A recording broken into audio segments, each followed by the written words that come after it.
పరిశుద్ధ గ్రంథం ఛానల్ వీక్షిస్తున్న ప్రతి ఒక్కరిని దేవుని పేరిట వందనాలు తెలియజేసుకుంటున్నాం.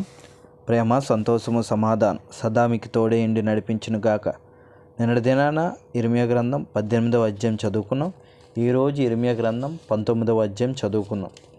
యెహోవా ఇలాగ సెలవిచ్చుచున్నాడు, నీవు వెళ్ళి కుమ్మరి చేయు మంటికి కూజాను కొని జనుల పెద్దలలో కొందరిని, యాజకుల పెద్దలలో కొందరిని పిలుచుకొని పోయి హర్షీతు గుమ్మపు ద్వారమునకు ఎదురుగా ఉన్న బెన్హిన్నోము లోయలోనికి పోయి నేను నీతో చెప్పబో మాటలు అక్కడ ప్రకటింపుము. నీవిట్లానము, యోధా రాజులారా, యెరూషలేము నివాసులారా, యెహోవా మాట వినుడి. సైన్యములకు అధిపతియు ఇశ్రాయేలు దేవుడగు యెహోవా ఇలాగ సెలవిచ్చుచున్నాడు, ఆలకించుడి.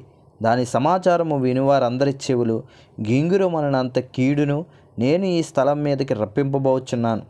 ఏలయనగా వారు నన్ను విసర్జించి ఈ స్థలములో అపచారము చేసి ఉన్నారు.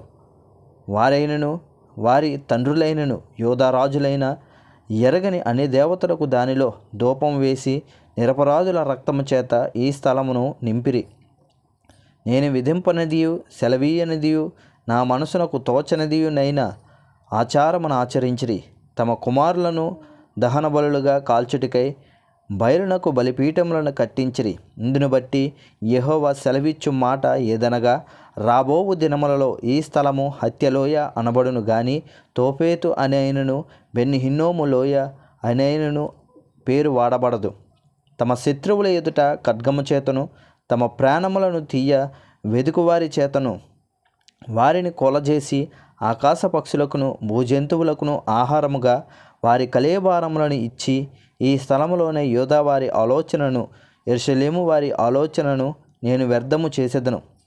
ఆ మార్గమున పోవు ప్రతి వాడును ఆశ్చర్యపడి దానికి కలిగిన ఇడుములన్నిటినీ చూచి అపహాస్యము చేయనంతగా ఈ పట్టణము పాడగును, అపహాస్యాస్పదముగాను నేను చేసేదను. వారు తమ కుమారుల మాంసమును తమ కుమార్తెల మాంసమును తినినట్లు చేసేదను. తమ ప్రాణము తీయ వెతుకు శత్రువుల తమకు ఇబ్బంది కలిగించుటికై వెయ్యి ముట్టడి బట్టి దాని వలన కలిగిన ఇబ్బందిని బట్టి వారిలో ప్రతి వాడు తన చెలికాని మాంసము తినును.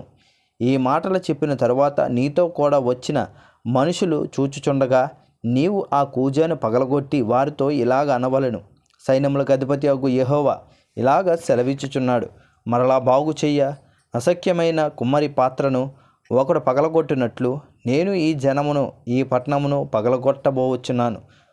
తోపేతులో పాతిపెట్టుటకు స్థలము లేక పోవునంతగా వారు అక్కడనే పాతిపెట్టబడుదురు.